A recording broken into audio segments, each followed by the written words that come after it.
Saturday, I had a little low-grade fever. Uh-oh.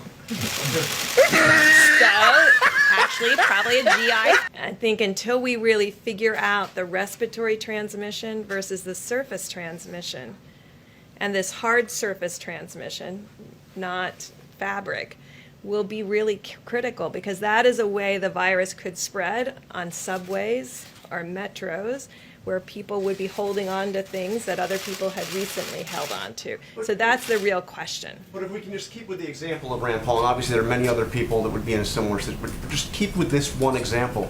If he hadn't gotten that test, he would still be showing up to the Senate every day, to his place of work. If he had You been wouldn't want that, following would these you? guidelines, he wouldn't have been infecting others because of the social distancing, washing your hands, doing everything that we talked about. So we've talked about also how people make choices because of their jobs, that they have to come in. You'll notice I was not here over the weekend. I think this is the part that we really need to take personal responsibility for. Saturday, I had a little low-grade fever. Uh-oh. So, actually, probably a GI thing. But you know, I'm meticulous. I'm a physician. I looked it up. I ended up piggy banking. I'm from Walter Reed, so I got a test late Saturday night, and I'm negative. I stayed home another day just Thank you for saying that. yeah, just to make sure. That's how we protect one another.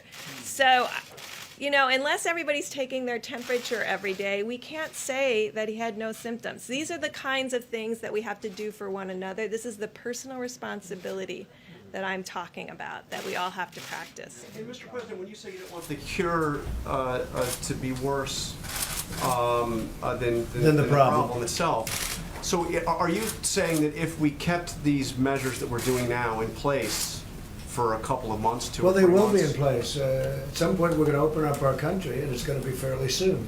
Weeks or months? Because you seem to be I'm not leaning looking. I'm not more looking at months. I can tell you right now. We're going to be opening up our country, and we're going to be watching certain areas, and we're going to be practicing everything that Deborah's referring to right here. I mean, we're going to be watching this very closely, but you can't keep it closed for the next, for years. Okay, this is going away. We're going to win the battle, but we also have, you have tremendous responsibility. We have jobs. We have people get tremendous anxiety and depression, and you have suicides over things like this. When you have terrible economies, you have death, probably, and I mean definitely would be in far greater numbers than the numbers that we're talking about with regard to the virus. So we have an obligation. We have a double obligation. We have a great country. There's no country like it in the world, and there's no economy like it in the world. I mean, we were just blazing. We were coming out with numbers that some numbers weren't even reported because it was already, this had happened. They were meaningless. I got numbers about myself that were meaningless because by the time the numbers came in, it's a whole different world with this. But I will tell you that we can do both things, John. We can do them both at the same time. I mean, that's okay. What we have gone through is a tremendous learning process, and we've also solved a lot of problems. But we've gone through a tremendous learning situation. Now, we're building hospitals in New York. We're building hospitals in California. We're building hospitals in the state of Washington. We've been in touch with the governors. Today, I spoke with a man that I happen to like. I spoke with Phil in New Jersey, and we're going to be doing something very meaningful in New Jersey. We're doing something. I spoke with J.B. Pritzker, called me today. We're going to be helping them out in Illinois. We're doing a lot of things in Florida. We're doing a lot of things. And between FEMA and the Army Corps of Engineers and the Admiral in your group, in terms of the purchasing, that's what he does. He purchases. He's supposed to be great. I'll tell you in about 2 days. But he's going to do a fantastic job. So we have an incredibly talented group of people. But, yeah, we'll be doing 2 things and 3 things at one time.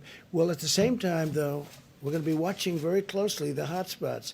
We're going to be taking care and watching very closely our senior citizens, especially those with a problem or an illness. We're going to be watching them very, very closely. And we can do that and have an open economy, have an open country. And we have to do that because that causes other problems. And maybe it causes much bigger problems than the problem we're talking about now. You understand? Jeff, please. Mr. President, following up on that same topic and on your tweet, do you think that the cure so far has been worse than the problem? I think the cure has been very tough. This has been a very tough. This was an operation. This was somebody going to a doctor and saying, you need an operation. And we've had an operation. We've learned a lot. And we fixed a lot of problems.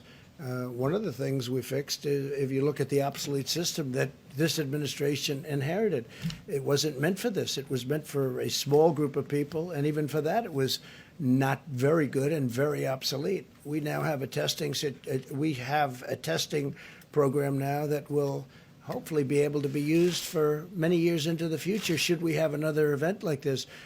I don't think you'll have another event like this. This is very unique. You look back into time, you look back decades and decades. We can name them all, even if you go back 10 years. You know, you go back to '09, but that wasn't like this, as it turned out. But they lost a lot of people. We were early. We were early, Jeff, because of the fact that we closed early. That was a big move. Please.